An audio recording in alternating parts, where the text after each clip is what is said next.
If tomorrow morning you woke up and the entire world randomly decided to take you out and everyone is gunning for you and you could only choose one guy to back you up, who would it be? No magic, no superpowers, no sci-fi stuff, just raw brute strength. We're talking the single toughest, meanest, most hardcore, overall just baddest person you can think of. Well, hands down for me, I'm picking Conan the Unstoppable, Beastly, and Legendary Barbarian, because after he's crushed your enemies to pieces, seen them driven before you, you know that he'll be kicking back, drinking with you, and enjoying the sweet, sweet sounds of the lamentations of their women. Now, even though we all know that Conan is awesome, here's the thing. People seriously underestimate just how massive and insane the entire Conan series is. Sure, when you hear Conan, you probably think of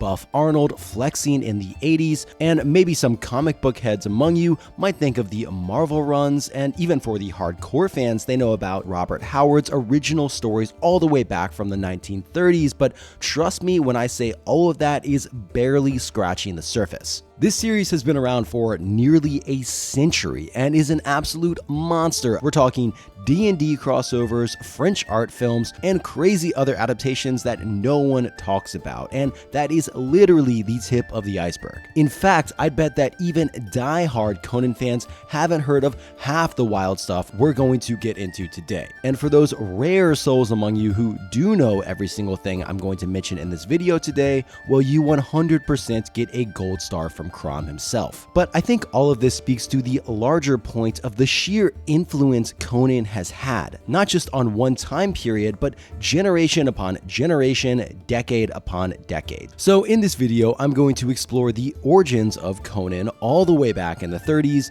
the insane and incredibly convoluted history of the books, comics, and many adaptations over the years, and finally try to put it all together and understand what it all means to understand whatever happened to Conan the Barbarian. Hi everyone, my name is Otto and welcome to Exits Examined. We'll be exploring series, franchises, and more after their prime time has seemingly come to an end. If that sounds good to you, there's a like and subscribe button below, and I just want to give a huge shout out to my patrons who make this channel possible. You guys are the best. So, with a series as massive as Conan, spanning nearly a century of books, comics, movies, and games, where do we even begin? Well, the best place to start is where the title suggests, with Conan himself. But we have to ask the deceptively simple question, well, who actually is Conan? Now, most people have at least a rough idea of who Conan is, and if you ask some random person on the street what comes to mind, they probably think of this hulking, sword-wielding brute with muscles for days, right? But the reality is that it's not that simple at all, because while Conan is just one character, he's been portrayed in so many different ways across the many decades. There's the Marvel Comics version, the 80s Arnold version, and of course the original Conan from Robert E. Howard's 1930s stories. And these are the ones that truly set the groundwork for everything that followed. Howard's Conan is intelligent, charismatic, and always one step ahead of everyone else. He's often described as a force of nature, more animal than man. It's his instincts and reflexes that really set him apart. Howard quite often compares him to panthers, moving quietly but with immense force and precision behind each step. Conan's basically the type of guy who can walk into a room and immediately just completely own it without even trying. We're talking about universe-sized BD energy here. One of my favorite examples that really sums this up is from the story The Black Stranger. Conan doesn't even show up until pretty much halfway through the story, and it's in the middle of this tense standoff between dangerous and ruthless people, and Conan just kind of strolls into this standoff like it's no big deal after casually scaling the walls of the fort, and instantly he just takes over the scene. He commands the room with nothing but his presence, surrounded by people who love nothing more than to kill him. But instead of being nervous, he laughs, cracks jokes, and takes control of the situation without breaking a sweat. He knows he's in charge and everyone else falls into line willingly or not. And that's part of the reason why Conan is so compelling. He's this perfect mix of primal power and sharp instinct. He's not just a barbarian who gets by on brute strength. He's also got way more intelligence and cunning than most people give him credit for. In one instance, he's confronted by this massive, terrifying dragon for the first time in his life, and his companion is understandably terrified. But Conan, well, he just watches it, calm, calculating, and instantly can read the dragon's emotions from the tiniest details and movements. Conan is as cool as a cucumber. Cucumber Conan. Terrible joke. Anyway, one of the best things about this is that we get to see Conan in so many different roles and situations. He's constantly shifting, whether you'd call them professions or not, I don't know, but he's been everything. A thief, a pirate, a mercenary, and of course a king, although just for a short spell. Conan was literally born on a battlefield, and from that moment onward, it's been a whirlwind of raiding, traveling, and fighting anything or anyone that gets in his way. From the icy peaks of Samaria to the jungles of Kush,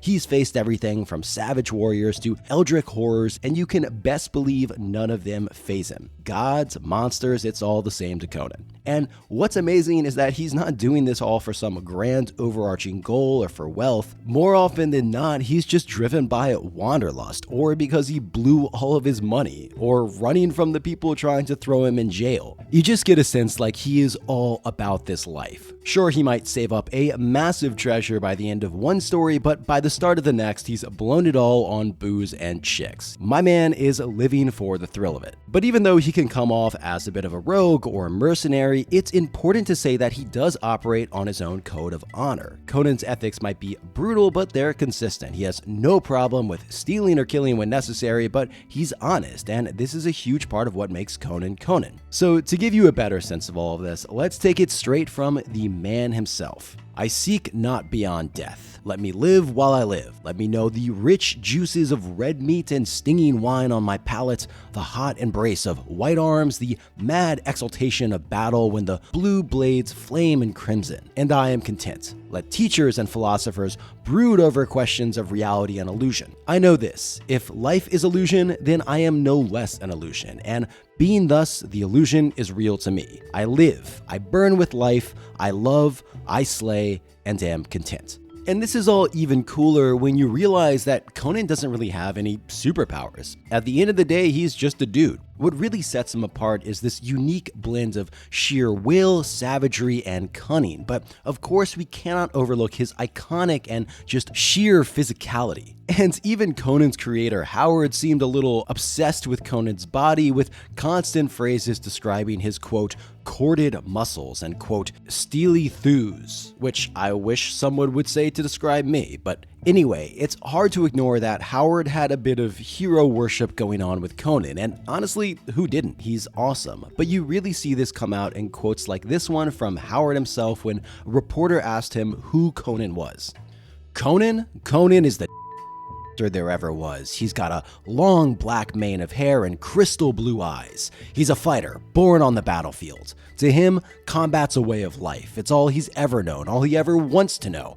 But he's no soldier who's taught to fight. To him, fighting's an instinct. It's a part of him like his legs, his arms, his chest, his bull neck. And believe me, he don't take it from nobody. He'll fight man, beast, devil, or god. And when those women feel those tree trunk firm arms around their waist, they melt like butter on a hot skillet. Ladies and gentlemen, Robert Howard.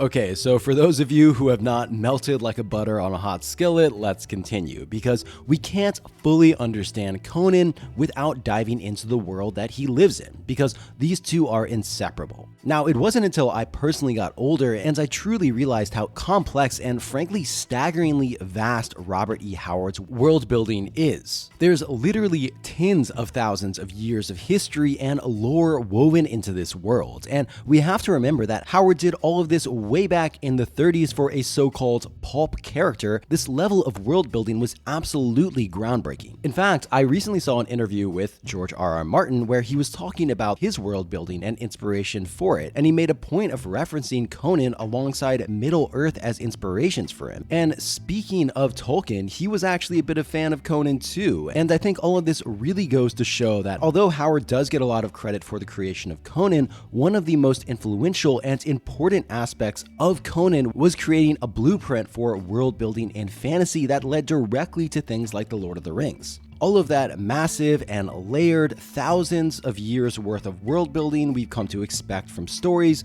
started with Howard and his insanely detailed Hyborian Age. Alright, so what exactly is this world? Well, the Conan stories are technically set on the Earth, but not the Earth we'd recognize today. It's this mythical era that Howard created called the Hyborian Age. Howard himself described it as, quote, between the years when the oceans drank Atlantis and the gleaming cities and the years of the rise of the sons of Eris.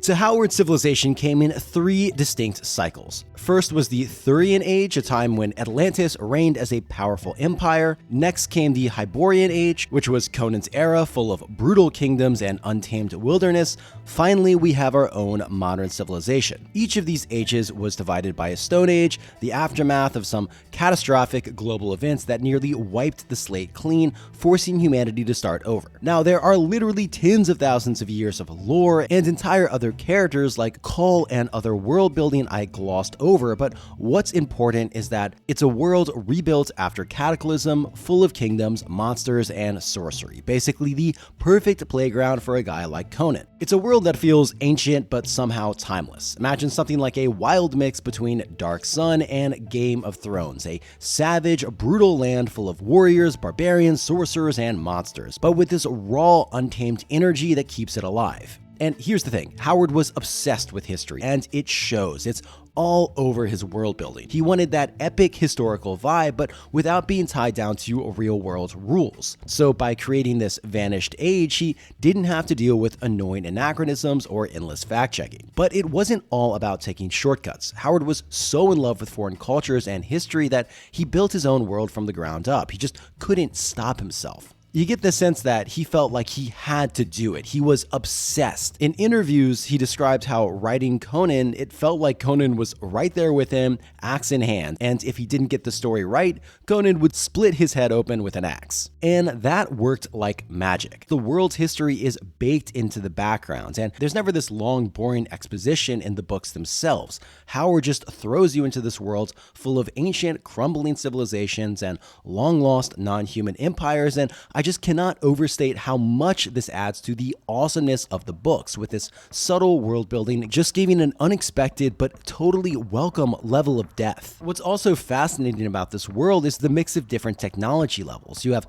knights in shining armor battling against tribes wielding flint weapons. Conan's world is this interesting mashup of technologies ranging from the Stone Age to the late Steel Age, all just coexisting together. As far as geography, it's an entire world with kingdoms inspired by India, China, and Native American culture. And in that vein, all of these were inspired by real-life cultures. For example, Aquilonia resembles medieval France, Corinthia draws from ancient Greece, and another standout example of Howard's creativity are the Picts, which he crafted as a combination of various different cultures, including Native Americans, African, and Pacific influences. Now, these parallels really do highlight Howard's passion for history, but it's essential to remember that the world is low fantasy at its core, and it's more than just kingdom and politics. The Conan stories are filled with gods, magic, vampires, and dragons, but it's important to say that these supernatural elements are often in the background. Magic is rare, and non-human races tend to live in remote, untamed areas most people avoid. Now, what's also interesting is that these gods and monsters are very Lovecraftian in a way that they kind of transcend typical human life, and this does make complete sense because although they never met, Howard and Lovecraft were actually avid correspondents and very good friends. And it's really interesting to think that Tolkien, Lovecraft, and Howard all kind of knew each other and were pulling influences from one another. So I've talked a lot about Howard, but like Conan, we have to ask, who actually is he? Well, Robert E. Howard was a fascinating guy, as you might imagine. Born in 1906, he was a Texan whose life was shaped by the raw, untamed frontier of the time. Howard came up with the Conan character while exploring southern Texas, indulging in the, quote, wholesale consumption of tortillas, enchiladas, and cheap Spanish wine. Now, it's worth noting that Howard was not really social, and he had a lot of anxiety in social situations, especially with the independent and rough type of people who lived in Texas at the time. But these people he encountered there, especially those working in the oil fields, undoubtedly played a huge role in crafting the Conan character. Some people even kind of view Conan as the man Howard himself wishes he could have been. Confident, bold, and commanding of situations, but this blending of rugged individualism with a deep appreciation of history all comes out in one of the main themes of the Conan stories, which is, of course, civilization versus barbarism. Through Conan, Howard paints civilization as a fragile veneer over humanity's primal instincts. If you've ever played the game Civilization, you might think of progress as a pretty straight line, from wheels to future tech, but Howard would definitely disagree. He viewed civilization as something on a sliding scale where they might rise and fall and teetering between the heights of culture and the depths of barbarism. Quote, "Barbarism is the natural state of mankind, civilization is unnatural, and barbarism must always ultimately triumph." To Conan, the veneer of civilization is a flimsy facade, a mask worn by those who lack the courage and integrity to face reality. He sees right through the false smiles, empty platitudes, and elaborate rituals that only serve to hide the darker truths of human nature. He basically has little patience for society's BS. Now, when it comes to the writing itself, Howard's prose has aged surprisingly well. Well, with some parts, we'll talk about that. But as far as the writing, it's filled with just this vigor and adverbs, and he really excels at summing up and describing characters without a ton of words. His storytelling aligns more with modern fantasy than you might think, blending vivid action with intricate world building. The writing is punchy and visceral, pulling you right into the heart of the battle alongside Conan. It's all fast-paced with brutal action, standing in stark contrast to the often meandering tone of some other fantasy works, although Howard does get dragged for prose usage. You get a sense that Howard was right there in the thick of the action next to Conan, and you can't help but imagine how much further Howard would have evolved the Conan series if he had lived longer, which, spoilers. Anyway, Howard's writing practically crackles with adventure, and you can really feel his enthusiasm and passion for it in every word, even if he wasn't the most technically skilled writer. But let's be real, while Conan is a powerful and enduring work, it's not without its flaws. Some of those early stories come off as a bit formulaic, sprinkled with campy moments and predictable plots. Plus, there's an undeniable presence of what we in today's world would view as sexism and racism. Howard often uses stereotypes and a lot of skin color adjectives, and it's clear he had a different worldview born from his time, and we have to remember that he did grow up in the Jim Crow South, which clearly shaped his perspective. But if you do dig around in other of Howard's writings, particularly his letters, you're definitely got to find some pretty distasteful stuff. Still, despite the criticism, Conan endures as a landmark work in fantasy literature. And the groundwork that Howard laid here with this original incarnation of Conan is undeniable, with a massive appeal that has lasted decade after decade. And I think the real charm of Conan lies in this grim, violent world, which basically says we're all doomed, but how we face that doom is what really matters. Do you spit in its eye and go down swinging, or do you let it consume you? And I think this was really appealing to audiences at the time. We have to remember that Conan was born during the Great Depression in America, a time when trust in institutions was at an all-time low and people were grappling with economic collapse and social upheaval. And Conan's journey from thief to king resonated with that sense of uncertainty, and he pretty much embodied self-reliance and individual strength at a time when many people felt completely powerless. And that's not even to mention the sheer masculinity of Conan. I mean, he is the original Giga Chad. But for whatever the reason, the character and the themes woven throughout Conan's adventures, the clash between civilization and barbarism, the corrupting nature of power, and the cyclical rise and fall of empires would see Conan's popularity grow and grow and just keep on growing. So if all this talk of monsters and magic has you in the mood for some tabletop or gaming action, you might be interested in checking out today's sponsor, Dice Emporium.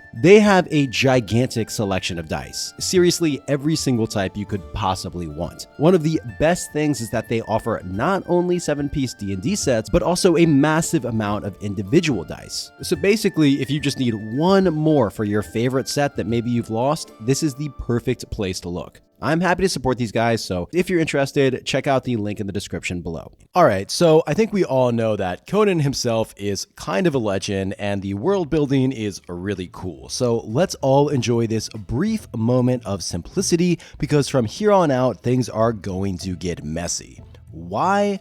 Well, because we need to dive into what actually makes up the Conan series, and honestly, I've been dreading this part because it's insane how much material there actually is. Think of any form of media. Conan's been there, and odds are it's been done more than once across different timelines by different creators, re-releases, and yeah, it's a lot to unpack. So I'm gonna try my best here, and I think the only place to start is with the thing that kicked it all off in the first place, which are the original books by Robert Howard. So Howard sold a number of these Conan stories to various magazines, including Weird Tales and Fantasy Fan, between 1932 and 1936. Conan the Barbarian, as we know and love him, first appeared in Weird Tales back in 1932, and it's interesting because it really seemed like Howard didn't initially plan for Conan to be a long-running character. The first story to feature Conan was The Phoenix on the Sword, and that was actually written for one of Howard's other characters, King Kull. But the key themes we now associate with Conan, barbarism versus civilization, epic sword and sorcery action, it was all in there. And you can tell that Howard got hooked because he wrote 2 more Conan stories straight after and then went all in, writing an entire essay fleshing out the world in more detail. We're talking sketched maps, deep lore, the whole thing. And again, keep in mind that this was for pulp fiction, which by its nature is more action-packed stories. So the fact he went the extra thousands of miles to write truly unprecedented levels of lore for this just is kind of remarkable and shows you the type of passion he must have had for this. Now, what I find even more fascinating about this era is that Howard wrote Conan in starts and stops, with bursts of inspiration, then losing interest. And actually, in just a couple of years, he had seemingly moved on from the character and wanted to write westerns instead. But it is important to note here that at the end of the day, Howard was just trying to find work, and more often than not, he was just trying to find different ideas that would sell. But coming back to Conan and putting this all in perspective, this really all just amounts to a couple handful of years of work by Howard on Conan. And this small amount of time was the groundwork for a series that would resonate across generations, and everything else from the comics, the movies, and other adaptations draw directly from these original Howard books. You got the classics like The Tower of the Elephant and Red Nails, and again, this just set the stage for everything that followed. So after Howard's death in 1936, the Conan series found itself in a bit of a limbo, but the first hardcover collection of Howard's Conan stories was released by Gnome Press. Eventually, L. Sprague de Camp and Lynn Carter were entrusted to flesh out, revise, and write additional Conan material, and in 1967, de Camp helped launch a paperback series through Lancer Books. Now, this was a significant moment for the series because I think Conan as a whole would have very easily died if it hadn't been for this collection of books, because it reintroduced Howard's story to an entire new generation and set the stage for the surge of popularity with the movie that would release in the 80s. Lancer eventually folded in 1973 and Ace Books took over, reprinting the earlier volumes and continuing to release an additional book. The idea behind the Lancer books was to collect all published Conan material up to that point. Before that, it had all been scattered all over the place. Now, these Lancer/Ace books are a bit controversial because de Camp wasn't content with just re-releasing Howard's original works. Oh no, he wanted to create new stories that were a combination of already complete Howard story fragments, and opinions on de Camp's involvement are mixed to say the least. Some fans appreciate the way he kept the series alive, but others felt the quality of the new work was inconsistent with Howard's original vision. It's understandable considering the nature of this Frankenstein approach, basically piecing together Howard's outlines, fragments, and unrelated stories and blending them in with de Camp's own ideas. It's worth noting though that despite the mixed reception to de Camp, he did at least try to stay true to the spirit of Howard's work, and he himself was a huge fan of the original series. Now, things get even messier for Conan between the 70s and 80s, and this era is really kind of the Wild West for Conan books. You've got limited edition illustrated versions of Howard's stories from Donald M. Grant, which themselves would quickly fizzle out. Then there were re-releases of Howard's original text from Berkeley Books, and these editions openly criticized the Lancer Ace books. There's actually a bit of a gray area here because in these Berkeley editions, they didn't even have the proper rights to Conan because they were eventually halted by DeCamp himself. Now, if that all wasn't enough for you, at this same time you had reprints and supplements from the Lancer Ace versions floating around, so this period was really all over the place with different editions and publishers from Spear to Bateman to Mardo all competing to release Conan stories. But luckily for the Conan series and for people like me trying to not lose their mind piecing together this insane timeline of hundreds of different publishers, things got a lot more cohesive in the 80s thanks to our boy Arnold and his Conan the Barbarian movie, which don't worry, we'll talk about much more later. Anyway, as soon as Conan became this money-making machine, the book side of things quickly followed, and as you might imagine, Tor Publishing started cranking out Conan stories left and right. Now, I think a lot of people kind of skip over these books in favor of Howard or the Ace Lance ones, but there were a ton of books here. Now, I think the reason that these do get skipped over is because the quality of the writing varies a lot, and some of these stories had a reputation for not feeling very Conan-esque at all. But there were some pleasant surprises in here, and one thing that really surprised me personally was finding out that Robert Jordan wrote some of these. Yes, that Robert Jordan, you know, the guy behind the Wheel of Time. Okay, but let's not get too distracted with side quests because in the 2000s, we finally got what's probably the most definitive collection of Conan stories out there. And honestly, it's what I would recommend to everyone if you're just trying to cut through all this noise and find the good stuff. I'm talking about the Complete Chronicles of Conan from 2006. This edition contains all of Robert Howard's original Conan stories exactly as he wrote them. This is the Conan Bible, baby. But actually, that wasn't even it for the 2000s, because of course it wasn't. We saw a handful of other illustrated Howard editions by Wandering Star, and even entire trilogies based on the MMORPG Age of Conan, which, trust me, again, we'll talk about later. Oh, and speaking of tie-ins, 2011 gave us some movie tie-in books to the 2011 Momoa movie, which again, we'll talk about later. Now, we're going to circle back to what's happening with the series today, including some of the newer books later in this video. But wow, I just want to take a moment to acknowledge that considering most people don't even realize Conan started as a book series, the sheer number of Conan books and publishers over the years is truly staggering. I've been neck deep in Conan research for weeks, and I still can't say with certainty just how many books there even are, but it's probably easily in the hundreds between all the different authors, re-releases, special editions, and that's not even getting into the Polish or Russian editions, which, by the way, there's a Russian Conan series with alone over 40 volumes. It's honestly mind-blowing. But again, I think it really goes to show the enduring appeal of the series. And what's even crazier is that we're already 20 or 30 minutes into this video, and we haven't even talked about the Conan comics yet. So yeah, buckle up. But if you think the comic book side of things is going to be any less confusing or convoluted than the books, well, I admire your optimism, but life is about to slap you down because the comics are just as chaotic with sub-series, miniseries, and random one-offs sprinkled throughout the timeline. So while it might look straightforward on the surface, we're diving into some deep, tangled waters, but we'll go through these one by one and we'll be fine, I promise. Now, it's impossible to even begin talking about the Conan comics without mentioning the man, the legend, Roy Thomas. It's kind of insane because it was almost a miracle that Conan ended up at Marvel in the first place. Marvel at the time was a pretty small company, and fans had been asking for comic adaptations of pulp heroes like Tarzan and John Carter. Marvel didn't think they would be able to afford a character as big as Conan, so they were actually aiming for something smaller, but on a bit of a whim, they decided to pitch to the right holders for Conan, and they ended up going for it, for $200 an issue. Now, Marvel was real hesitant at first because this was pretty pricey for them, but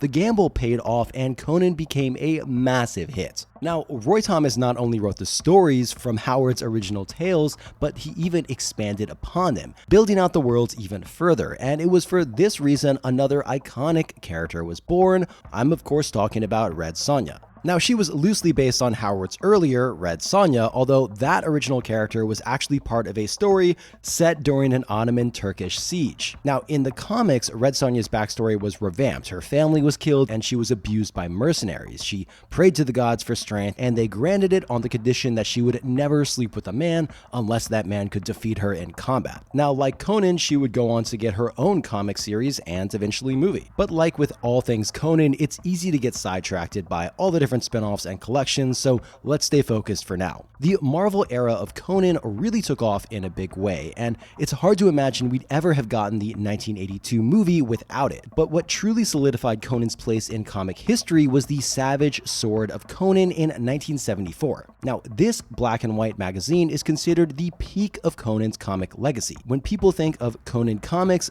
this is often the series they're thinking about. Now, what made Savage Sword so special was that it wasn't bound by the Comics Code Authority, since it was technically labeled a magazine and not a comic, so that means it didn't have to conform to the censorship guidelines. It could dive into darker, grittier territory. We're talking about nudity, intense violence, and all that raw Conan good stuff. And this all made it much closer to Howard's original vision. If you've seen any of these incredible covers, you know just how striking the art actually was. Now, Marvel kept Savage Sword running for almost 2 decades, which says a lot about its impact. It brought Conan to a whole new generation of fans, and it's probably the closest any comic has come to capturing that raw primal power of Howard's writing. If you're just getting into Conan, this is definitely the series to start with. Now, it's important to realize that fantasy comics kind of faded in popularity in the 90s, and Conan was no exception and lay dormant for almost a decade. But fortunately for everyone, in 2003, Dark Horse Comics picked up the license and ushered in a whole new era. Now, this absolute banger is often considered one of the best, reintroducing Conan with some of the best art and writing the character has seen, and again stayed true to that original Howard vision all the way back in the original stories. And for a lot of fans, the Dark Horse era is where modern Conan really found his footing. Now, sadly, all good things come to an end, and whether it was because of low sales or another reason, Conan started to look a bit like ping pong because Dark Horse dropped it and Marvel reacquired the Conan license in 2018 and launched a new Conan the Barbarian series. Unfortunately, this new run didn't quite hit the mark with some of the hardcore fans, many of whom preferred the darker aesthetic of the Dark Horse years. Then there was a bunch of either fun or ridiculous shenanigans in here depending on your viewpoints, because in 2019, Conan was pulled into the Marvel Universe, fighting alongside characters like Wolverine and Punisher in the Savage Avengers, which to be fair is highly regarded. Now, this again was a gamble for Marvel because Conan was a lot different from the other heroes it had during this time, and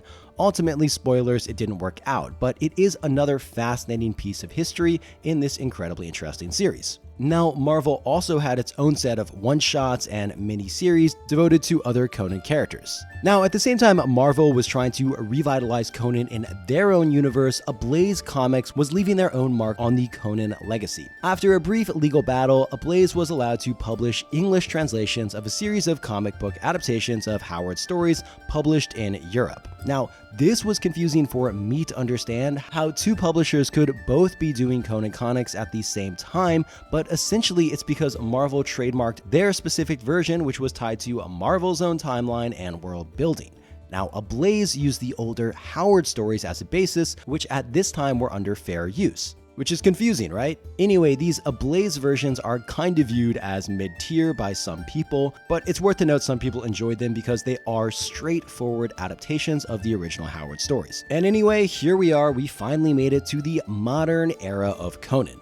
Titan Comics picked up the Conan mantle in 2023, and I've got to say they've really nailed it so far. Conan feels like Conan, doing all the classic Conan things. And what's even better is that, remember how I mentioned Savage Sword was the gold standard for Conan Comics? Well, Titan's relaunch of Savage Sword is just as fantastic, with all the uncensored goodness that comes with it. And I love the throwback touch of printing it on newspaper. And just so you know, there are literally hundreds of Conan comics out there, different timelines, different authors, so if you're willing to do a little digging, you're bound to find something that suits your taste. And with all the chaos and noise over the years, there have also been some fun, quirky moments moments and cool facets along the way. Now, I'm sure some diehard fans have already pointed out, furiously commenting below before they got to this section, that the very first Conan comic wasn't actually in Marvel, but actually published in Mexico in 1952. One of my personal favorite fun facts, though, is that there is a Barack the Barbarian tie-in. And yes, you heard that right. Former President Barack Obama is actually a fan of Conan and even collects his comics. And yes, he even made an appearance in Barack the Barbarian, published by Devil's Due. So yeah, bringing this all in, the world of Conan Comics is definitely not as straightforward as you might think, but throughout all the ups and downs, they've definitely been a huge part of what's kept Conan alive, hacking his way through popular culture for decades. Now, what's absolutely insane to me is that even with the hundreds, maybe by this point thousands of Conan books and comics out there, Conan didn't really hit mainstream status until the 80s. Why? Well, of course, because the juggernaut that was Conan the Barbarian, the 1982 movie, came out, and for better or worse, it propelled Conan into pop culture. Now, we have to get a mind for the time here, because after Star Wars rocked the box office in 1977, Hollywood became obsessed with epic adventures in strange, fantastical lands, and naturally someone noticed that Conan had huge appeal with young male audiences who were snapping up those comics left and right. But even though Conan had money-making potential, getting the movie made was a bit of a nightmare. At the time, the licensing rights were a mess scattered across different companies, and it's honestly a miracle that the film happened at all.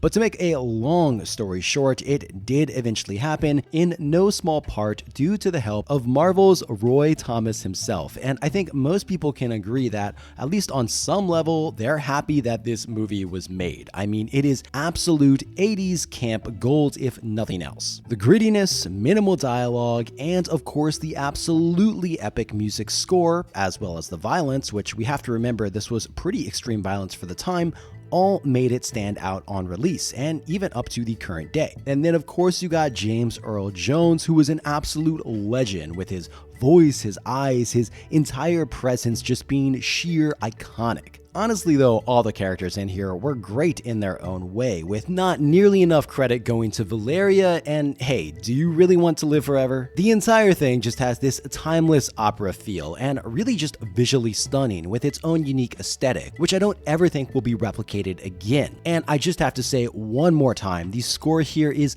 absolutely legendary, really elevating the movie from great to iconic. Sure, it's cheesy, but the cheese part is part of the charm. Sword and sorcery is inherently a bit over the top, but it's kind of the point. And if you don't feel something with the whole "all that matters is that two stood against many" speech, then I legitimately don't know what to say other than why do you hate fun? But I think what's really important about this film, as far as the history of Conan, was that for many people, this was their first introduction to, well, Conan, and it's hard to knock something that got so many people into the character and the world. That being said, the movie is not without its issues, and the biggest of these is that the movie Conan is not really accurate to Howard's original character.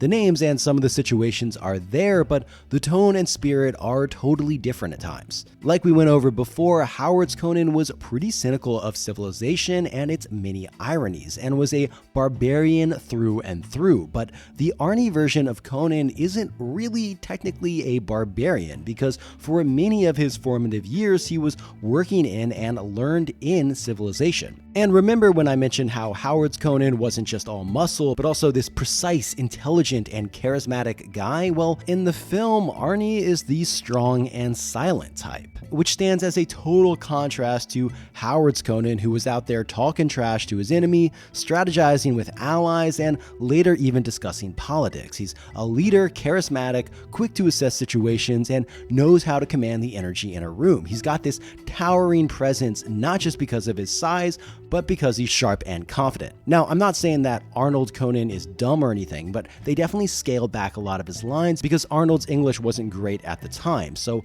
a lot of that nuance, the wits, the strategy, and the depth of the character get a bit lost in translation. Arnold's physically imposing, sure, but he doesn't really quite capture the same presence or natural intelligence that the original Conan had. And this does carry over to the sequel, Conan the Destroyer, in 1984. Now, this one definitely leaned into more typical fantasy genre tropes and veered even further from Howard's original stories. Instead of the gritty, raw Conan tale we got in the first movie, this one kind of feels like a lighthearted, almost playful adventure with a bunch of mismatched characters. It's campier and more over the top, which honestly kind of works if you think of it as capturing the vibe of the early Marvel Conan comics. And fun fact on that note, Quentin Tarantino himself actually prefers this movie over the first one. Now, there were of course plans to make a third film called Conan the Conqueror, but that didn't happen because Arnold was busy filming Predator. Plus, his contract had expired after Red Sonja, which, by the way, was supposed to feature him as Conan, but due to licensing issues, they had to change his character. But really, it's just Conan, come on. But here's the kicker, it might not have been and might not be the end of Arnold as Conan. In 2012, Universal Pictures announced plans for him to return to the role for a film called The Legend of Conan, and Arnold was all in and apparently super excited about it. But then in 2017, the project got dropped, although there was still talk of a possible TV series. Now, as recently as 2023, Arnold was still teasing it, saying, quote, "I have a deal with Netflix, and when we asked Netflix, they don't know anything about it. It's one of those crazy things. I hope he figures it out." There's a great script out there. The story is there. There are directors who want to do it, but he has the rights, and until he sells the rights for 1 or 2 movies or for the franchise, there's nothing you can do about it. Now, of course, Conan did not disappear from the big screen after the 80s. In 2011, we got Conan the Barbarian with Jason Momoa taking on the iconic role. And honestly, the first sequence, like the very start of the movie from Conan's birth and childhood, is peak Conan. That opening chunk feels like a completely different and way better movie. I mean, the part where the little kid Conan takes the heads of his enemies to his dad is just like, wow. It's good stuff and captures the character. After that, though, it takes a steep dive. It's a bad movie, there's no doubt about it, but it does have enough great elements to still make it fun. The script was weak, but I do think Momoa's portrayal was much closer to Howard's original vision than Arnold ever was. I mean, he just looks the part with the black hair. The fight choreography was pretty solid too, and the costumes and props were fantastic. And believe it or not, Conan wasn't done with film after that, although maybe it should have been. She is Conan, released in 2023, is perhaps the least orthodox version of Conan to date.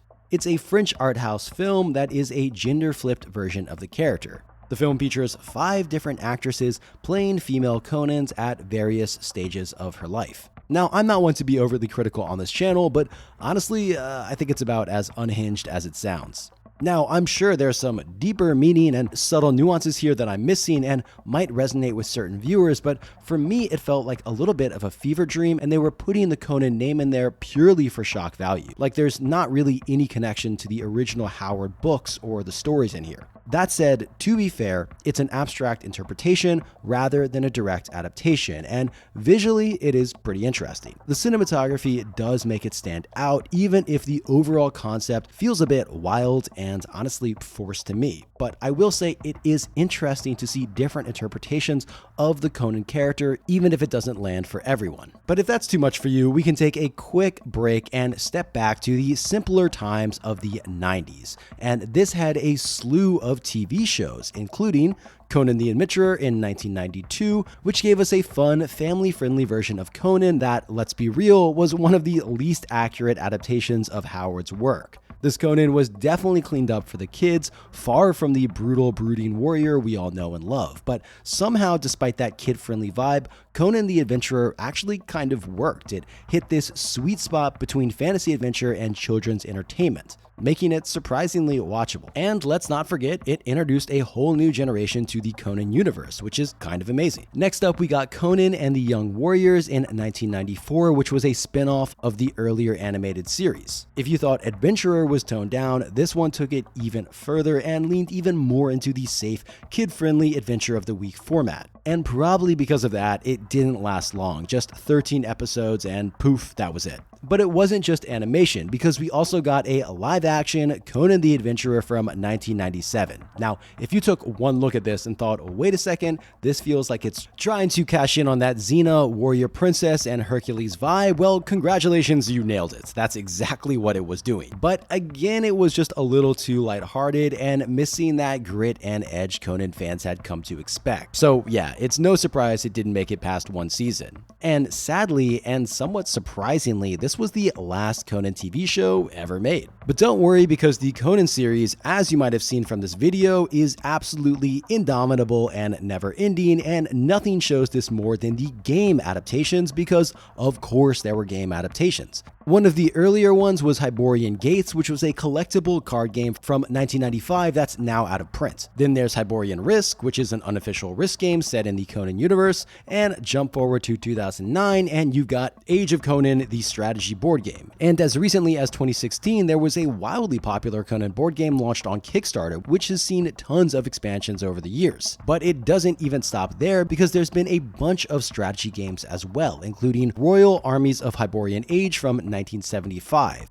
Then what I thought was the most interesting was something called Hyborian War, which is a play-by-mail game. And yeah, you heard that right, play-by-mail. Back in the day, players would mail in their orders, but nowadays they've switched to email. In the game, you would control one of the kingdoms using generals, wizards, and more to fight for dominance and issue your orders via mail. And get this, Conan himself showed up as a wandering hero, either helping or wreaking havoc on your plans. But when it comes to role-playing games, Conan really shines. And I mean, the whole setting is a perfect match for D&D style campaigns, right? Well, you better believe D&D noticed, and Conan started popping up in supplements, articles, and books for D&D campaigns throughout the 70s and 80s. Now, eventually TSR, the company behind D&D, released a whole game centered around Conan, aptly titled Conan the Role-Playing Game in 1985. And I think this move was definitely fueled by the success of the Schwarzenegger movie. But because everything in the Conan series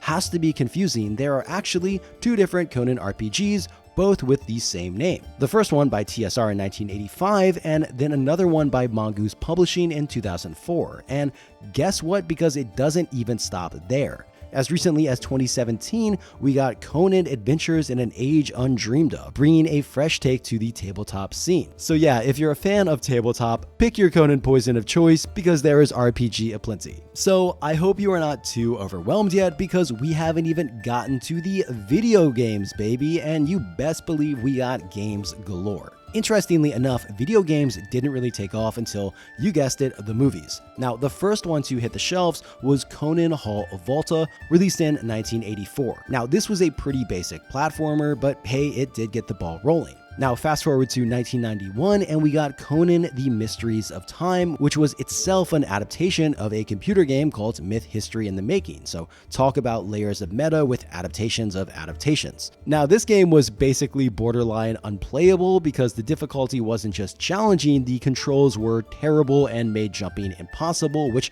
for a platformer made things quite difficult. That same year in 1991, we also saw Conan the Cimmerian, which actually had some really impressive artwork and direction for its time, and was probably the best game in the early 90s period. In the 2000s, we got a couple of third-person action games, both conveniently titled Conan, released in 2004 and 2007.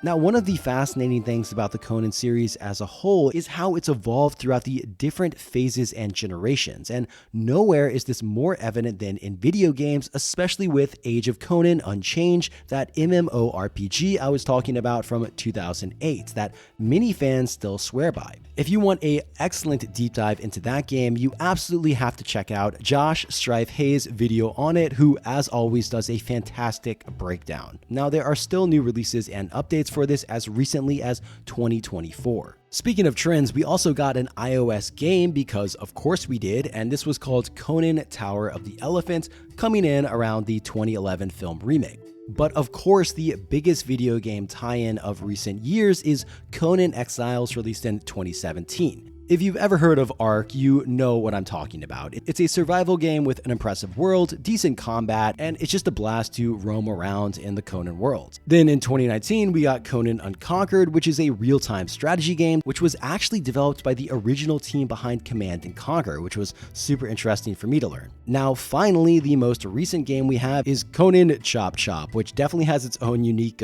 Conan style, I guess, which has not been done before. It's a charming little co-op roguelike. Now, all of this doesn't even touch on the Roblox games and all other sorts of strange gems I might have missed, like an AI Conan game on the Conan official website. It's honestly all pretty endless. And speaking of other adaptations, I haven't even scratched the surface of the staggering amount of tie-in merchandise that's out there, from quirky items like a Thulsa can opener to all kinds of collectibles. And again, it's a testament to the incredible staying power of Conan. So, bringing all of this together about all the different adaptations, what I personally find charming about it is that no matter what you're into, there is a Conan thing for you. Love cartoons? Well, there's a Conan for you. Into survival games? There's a Conan for you. Into MMORPGs? No problem. The Conan universe really does have something for everyone. Okay, so I think it's safe to say that Conan's journey through pop culture has been nothing short of a wild ride. And guess what? It looks like there are literally no signs of stopping. Now, as far as shows and movies, while a Netflix series was once in the works, it has been shelved, leaving fans buzzing with speculations about a potential for a new film. Now, this movie project has been bounced around from Amazon to Netflix and is currently without a home, but that has not dimmed excitement for what might come of it. In the meantime, though, we've still got the classic good stuff with Titan Comics, which is keeping the Conan flame alive, with fresh comics and reprints that stay true to the original Howard's version. They got a ton of new releases coming up, and I'll link the specific upcoming releases in the description below if you're curious. Now, what really blows my mind about Conan is how massive it's become. Every time I thought I found every nook and cranny in this universe, another adaptation or comic popped up. And if I've missed something, which I probably have, let me know, because it truly has got to be one of the most massive series out there. And I think, again, it just goes to prove of how much of a cultural juggernaut Conan has been, refusing to fade away year after year. And the fandom is a real testament, keeping things alive and kicking. From fan art to fanfic, it keeps pulling people in, and it's easy to see why. There's enough materials between the books, comics, and movies to keep you busy for quite literally decades. And like I touched on before, I think it's awesome because different people latch onto different pieces of Conan, and the fact that he's hung around for so long through so many generations is just incredible. And I think the reason is because at the core, Howard really tapped into something universal. And the question is, well, why? I think what really sets Conan apart is his ability to tap into that mix of raw physical strength and philosophical depth that speaks to readers across the ages, as well as just his sheer will. On top of that, this guy is the epitome of masculinity. Conan is that dude. He lives in the moment, he's quick to act and speak his mind, and something about this speaks to generation after generation. Conan is really interesting though because he predates the tropes that would have made his character. If you tried to create someone like Conan now, you probably have to write him as a parody or some kind of deconstruction of the barbarian archetype, so I don't think we're ever going to get a character like him ever again, or at least not in the near future. In a lot of ways, Conan is kind of wish fulfillment. He's a savage in a so-called civilized world, but it's just those aspects that make him so noble. He doesn't apologize for who he is or what he does, he's just unapologetically Conan, and there's something powerful and really lasting about that, right? And then there's the world building of Conan, which isn't just a backdrop, it's a living, breathing place full of dangers, magic, and mystery. Sure, there have been countless attempts to cash in on Conan over the years, some hits and some total misfires, but in the end, they've only added to his iconic status. Somehow, this character has always remained on the fringes of pop culture, whether in movies, comics, or video games, always present and always relevant. And with fresh content on the horizon, it's clear that Conan's legend is far from fading. Though Conan was created nearly a century ago, his legacy is as alive as ever. From Howard's original stories to the silver screen and beyond, Conan has captivated generations with his sheer power, indomitable spirit, and relentless pursuit of freedom. And Conan remains a timeless icon of the fantasy genre, and I, for one, can't wait for his next adventure, the next battle, and of course, the lamentations of his enemies' women. Thank you so much for watching. I really appreciate all the support. I want to give a gigantic shout out to Dan from the Conan Chronology for fact checking, and I'm going to link to his site below in the description. I also want to give another shout out to Darth Maytu's Holocron, who also did fact checking and audio plays of the original Howard stories, which are awesome. No shout out is complete without shouting out my patrons who make this channel possible. If you want to find out more ways to support me, you can check out the link in the description below. As always, if you have any suggestions about what you want me to cover next, it's really cool to hear from you guys. I've learned about a ton of great series, so please keep it coming. Thanks again. I'll see you next time. Bye.